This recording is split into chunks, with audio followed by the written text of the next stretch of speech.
jelas dikatakan tim percepatan reformasi hukum. Artinya reformasinya sudah ada, sudah berjalan, tapi lambat. Ingin dipercepat. Pertanyaan sederhana, apa sih reformasi hukum yang sudah dilakukan oleh pemerintahan Pak Jokowi? Reformasi agenda pertama, agenda kedua, sekarang tahu-tahu ada percepatan. Saya dengar dari Pak Menko tadi, nggak ada kaitannya dengan ini. Yeah. Nah ini kayaknya berdiri sendiri, nah ini cukup luar biasa aneh.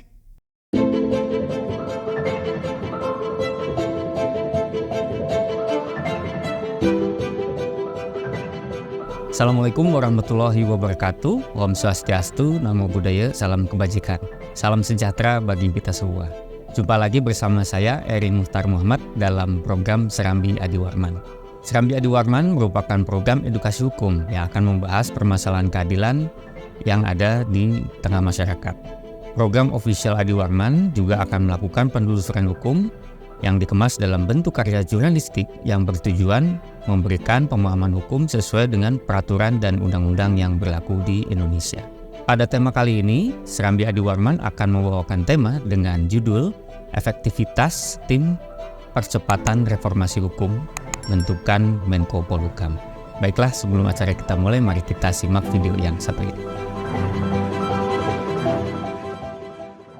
Tim Percepatan Reformasi Hukum akan menyusun agenda prioritas dan strategi dalam melakukan perbaikan hukum di Indonesia. Selanjutnya, hasil tim kerja ini akan diserahkan kepada Bapak Presiden dalam bentuk rekomendasi untuk menjadi pertimbangan Presiden menyampaikan arah kebijakan kepada kementerian lembaga terkait untuk melakukan perbaikan. Rekomendasi hasil kerja tim dapat dibuat dalam 3 kategori. 1, quick wins yang selaras dengan program kementerian lembaga dan dilaksanakan hingga akhir tahun 2023. Yang jangka pendek sampai dengan berakhirnya masa pemerintahan periode 2019-2024. Ini yang nanti sesudah quick win. Jangka panjang itu tadi berupa rekomendasi yang komprehensif sebagai salah satu pertimbangan kebijakan untuk diimplementasikan oleh pemerintah yang akan datang. Menteri Koordinator Bidang Politik, Hukum, dan Keamanan Mahfud MD merealisasikan wacana percepatan reformasi hukum untuk pembenahan semrawutnya penegakan hukum di Indonesia.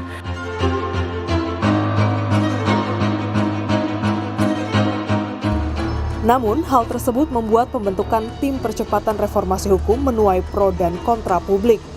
Mantan Wakil Menteri Hukum dan HAM Denny Indrayana melihat penegakan hukum di Indonesia jauh dari kata baik. Menjadi pertanyaan juga, kenapa tim ini atau kenapa niatan ini baru dikemukakan pada akhir pemerintahan Pak Jokowi. Nah itu yang menurut saya yang pada akhirnya nanti akan termakan oleh waktu. Waktu pembuatannya aja nanti juga bisa jadi ya belum selesai rancangannya, pemerintahan sudah habis. Aparat penegak hukum dalam hal ini lembaga-lembaga yang menangani terkait reformasi hukum, Mas, baik dari tingkat kepolisian, kejaksaan, Mahkamah Agung, kemudian juga ada KPK, ada juga Ombudsman juga untuk layanan publik dan semuanya ada, Mas. Jadi atau lembaga-lembaga itu sudah berfungsi gitu. Hanya persoalannya ini aja, Mas, kurang sinergitas, kurang koordinasi dan minimnya kerjasama itu, Mas, sehingga seringkali penanganan hukum itu terus berjalan lambat atau berjalan kurang lancar lah kira-kira gitu. Dan saya tidak bisa menjamin bahwa semua rekomendasi dari tim itu akan dijalankan oleh pemerintah dan DPR. Saya tidak bisa jamin itu. Apalah pangkat saya ini kan. Tapi kalau sudah ada di dalam prioritas kerja untuk reformasi dan kalau itu tidak dijalankan, ya itu adalah utang pemerintah sehingga masyarakat bisa meminta. Saudara, kenapa tim ini dibentuk? Karena kita itu wewenangnya terbatas, sementara tuntutan masyarakat itu seperti Anda. Itu di MA itu banyak maling, banyak apa gitu. Apa yang bisa dibuat? Sementara kami tidak bisa masuk, karena dia punya kewenangan sendiri berdasar konstitusi. Lalu masyarakat nuntut, kok pemerintah diam aja? Maka kita ketemu membentuk tim. Minta tolong kepada tim, gimana nih caranya? Konstitusinya mengatakan begitu, tapi kami tidak boleh menyesuaikan itu.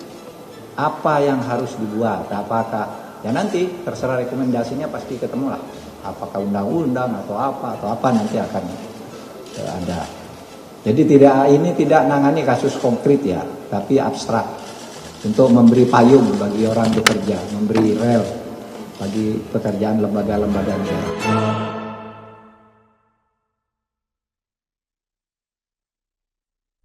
Jangan lupa share, like, dan juga subscribe Serambi Adi Warman.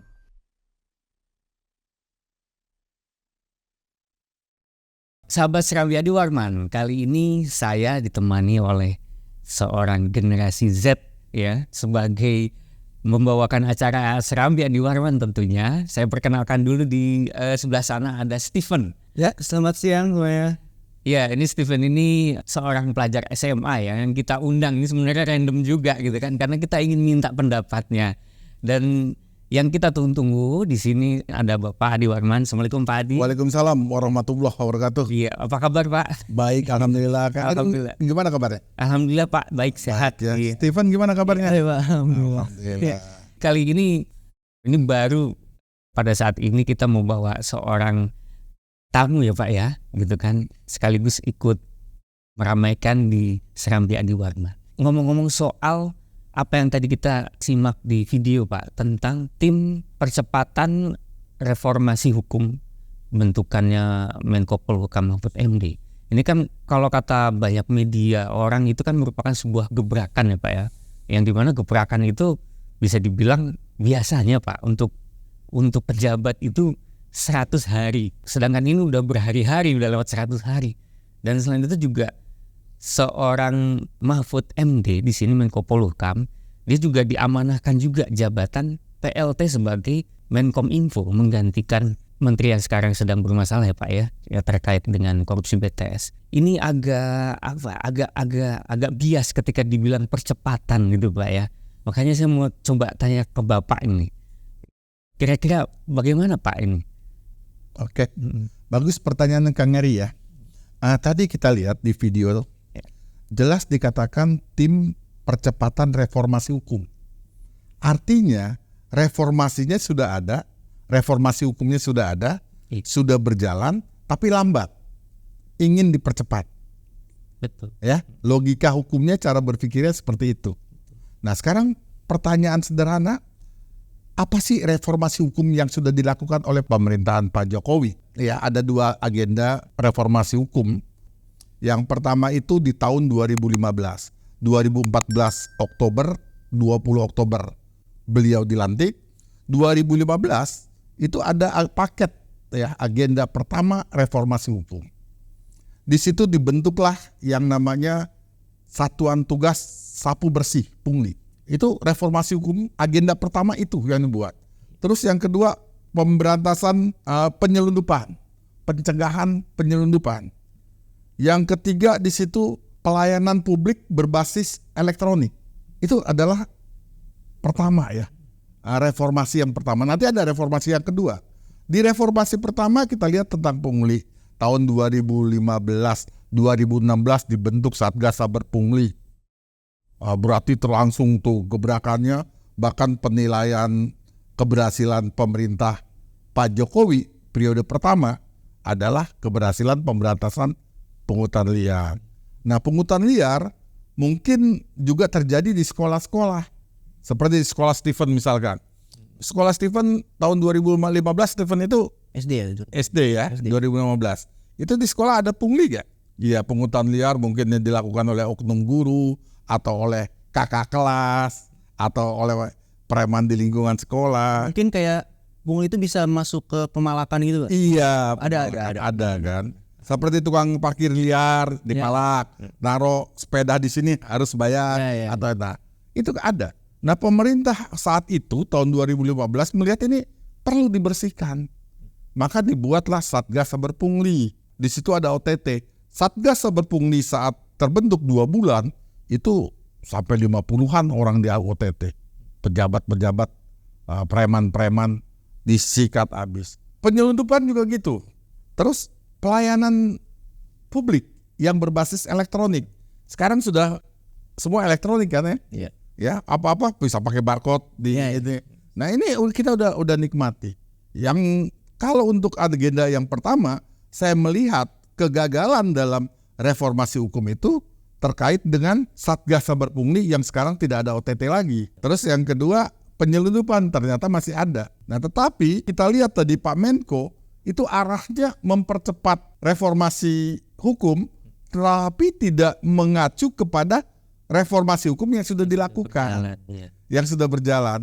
Nah berikutnya pemerintah juga Pak Jokowi bikin reformasi agenda kedua melalui Menko Polhukam, waktu itu zaman Pak Wiranto.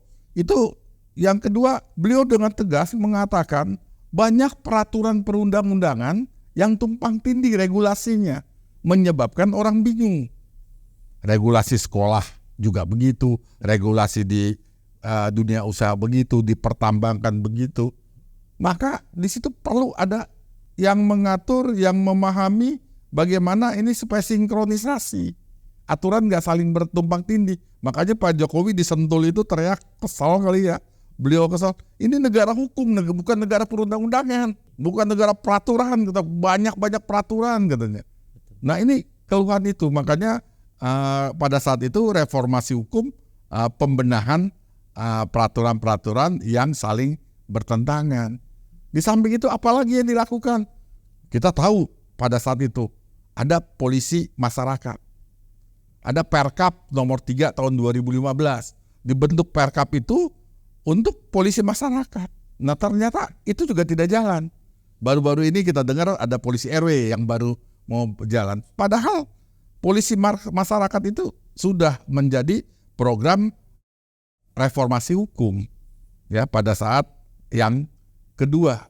Nah ini nyatanya seperti itu. Yang kedua, reformasi hukum yang dilakukan oleh pemerintah zaman itu, ya kebetulan saya ada di Polhukam, itu adalah bantuan hukum cuma-cuma. Nah ini juga nggak jalan. Bantuan hukum cuma-cuma harus diperluas karena masyarakat itu harus nyaman, bukan dari segi keamanan fisik, tetapi dari keamanan dalam tanda petik tindakan-tindakan ya kriminalisasi dan lain sebagainya. Itu dirasakan oleh masyarakat dan pemerintah merasa itu perlu ada reformasi. Dibuatlah reformasi itu. Tetapi reformasi agenda pertama, agenda kedua, sekarang tahu-tahu ada percepatan. Saya dengar dari Pak Menko tadi nggak ada kaitannya dengan ini. Nah ini kayaknya berdiri sendiri. Nah ini cukup luar biasa aneh. Seolah-olah mau merumuskan sesuatu untuk nanti di. Ya, jadi apa yang dipercepat gitu ya? Kayaknya ada miskomunikasi. Nah ini akan membingungkan juga dari generasi muda seperti Stephen ini. Ini mau gimana sih? Stephen kira-kira bingung nggak tadi itu? Bingung parah. Jadi nggak akan nyambung.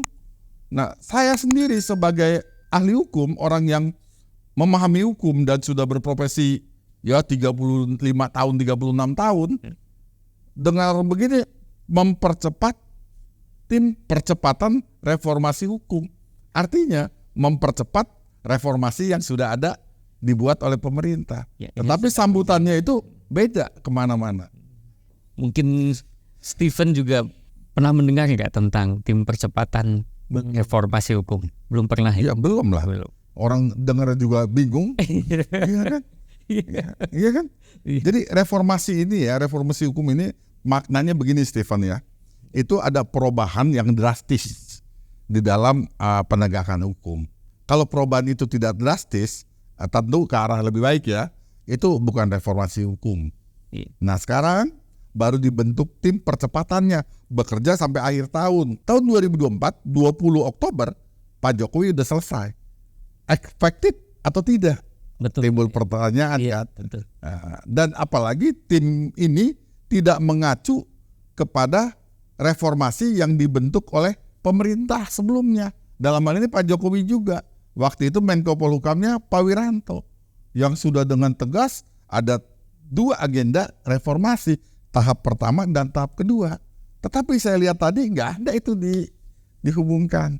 Dengan anggotanya kan itu ada Faisal Basri, ada Najwa Shihab gitu kan. Yang mungkin ya pasti kenal ya. Untuk Gen Z ini pasti awam dengan Najwa Shihab. Tapi mungkin dari sisi background hukum, ini saya juga masih memikirkan apakah ini merupakan ya tim apa Pak ini? Apakah ini tim tuh memang akan membahas tentang hukum tersebut? Ini Kang Eri, saya luruskan aja lah. Iya Pak. Yang namanya mempercepat, ya. Misalkan ada mobil, ya, jalannya lama, ya, ada bentuk tim untuk tarik tuh mobil cepat.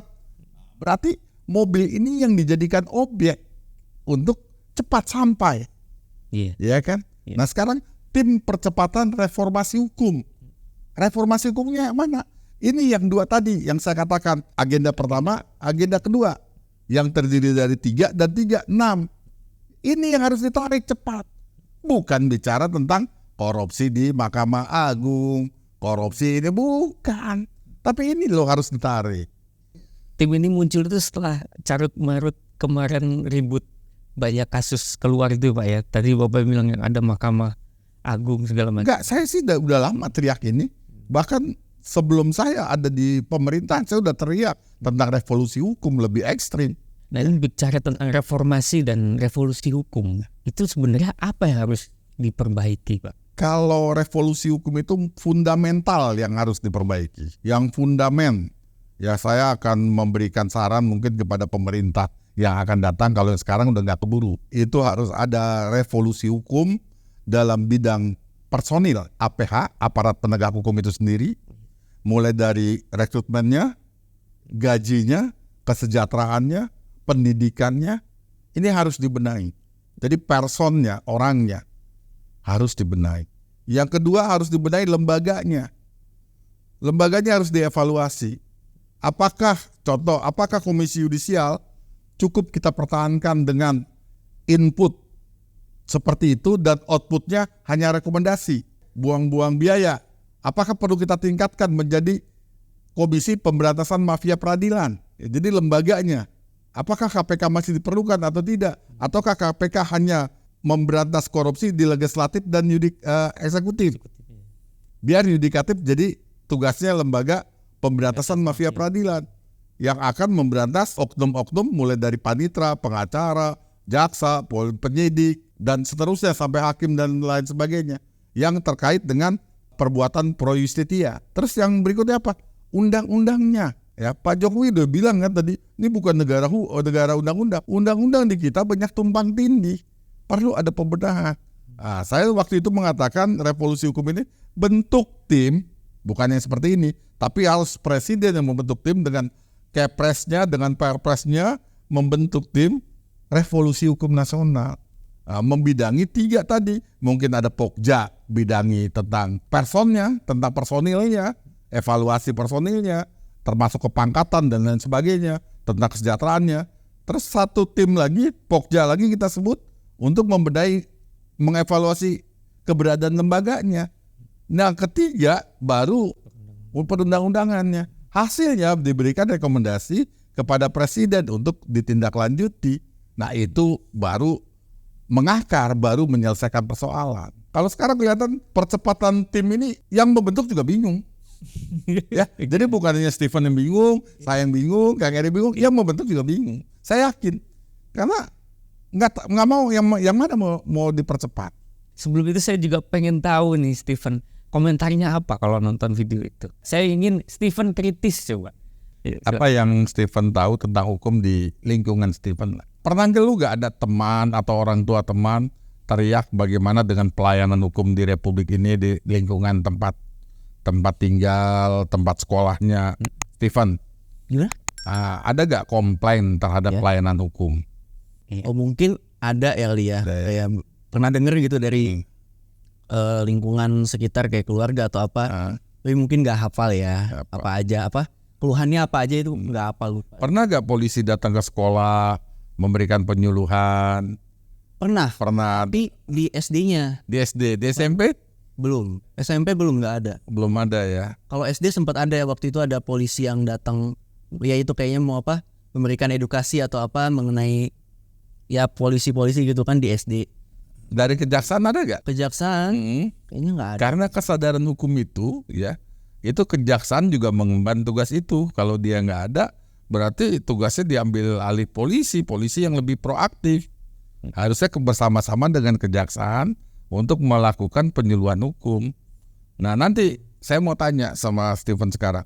Ya. Kalau udah besar, cita-citanya mau jadi aparat penegak hukum nggak? Mau jadi polisi atau jaksa atau pengacara atau hakim?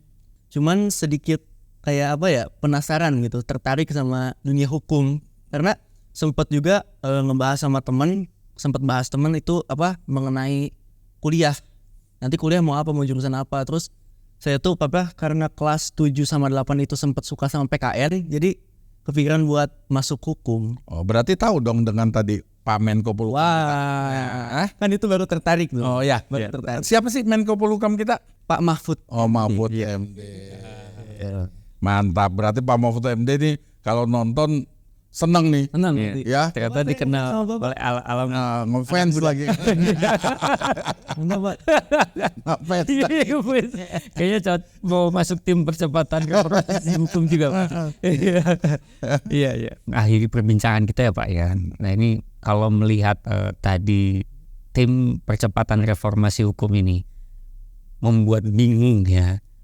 Ya mungkin membuat bingung masyarakat, tidak cuma saya, Bapak dan Steven juga. Ini ada saran nggak dari Bapak gitu kan ke depannya untuk pemerintah ataupun Menko Polhukam itu sendiri, Pak? Saran saya pertama ya, sebelum mengeluarkan sebuah keputusan atau produk hukum dari sebuah kementerian maupun Menko, harus tahu dulu persoalannya. Percepatan, saya tuh jujur kaget sekali. Tim percepatan reformasi hukum. Berarti ada reformasi hukum yang lama yang harus dicepatin. Tetapi tadi beda, jadi berdiri sendiri. Nah ini juga perlu dievaluasi. Yang kedua, efektif atau tidak dengan waktu yang tidak begitu lama lagi, ya tentunya tidak efektif. Tentunya tidak efektif. Nah saran saya itu ke depan bukan untuk pemerintah sekarang, dari pemerintah yang akan datang, yang seperti saya katakan tadi, revolusi hukum. Ya mungkin terdiri dari para guru besar, bentuk tim, ya guru besar dalam bidang hukum dan lain sebagainya, ya dengan 3 pokja evaluasi terhadap pembenahan personilnya, pokja terhadap evaluasi lembaga penegakan hukum, pokja terhadap pembenahan undang-undangnya. Nah dengan itu baru bisa kita lakukan revolusi hukum dengan baik, karena disitulah persoalannya. Ya, jadi tidak lagi teriak, wah Mahkamah Agung banyak korupsi kita nggak bisa masuk, nggak lagi. Satgas Saber Pungli bisa kok masuk ke sana, tapi kan nggak boleh OTT sama Pak Menko, kan susah juga. Terima kasih Pak Andi. Kalau melihat tadi memang ya apa yang harus kita lakukan adalah memang benar-benar harus membenahi hukum ya Pak ya. Terima kasih Pak Adi Terima sudah kasih hadir pada Serambi Adi Warman kali ini, dan terima kasih juga untuk Steven ya. Nih kita di sini gitu kan. Seru nih. Iya, sehingga nuansanya lebih berbeda ya Pak. Iya. Mungkin lain kali juga kita harus ditemani dengan seorang tamu juga, narasumber yang ikut meramaikan perbincangan kita di lain kesempatan. Bagus itu Kang Eri. Iya, terima kasih Pak Adi. Terima kasih kembali. Terima kasih teman dia. Baiklah sahabat Serambi Adi Warman, demikian episode kali ini, mudah-mudahan bermanfaat bagi kita semua, dan jangan lupa untuk tetap mendukung literasi hukum dengan subscribe, like, dan komen terkait program ini. Sampaikan usul judul ataupun apapun yang istilahnya bisa memberikan saran bagi kita untuk memperbaiki program ini sehingga kedepannya akan jauh lebih baik. Sampai jumpa lagi di lain kesempatan. Wassalamualaikum warahmatullahi wabarakatuh. Waalaikumsalam warahmatullahi wabarakatuh. Salam Serambi Adi Warman.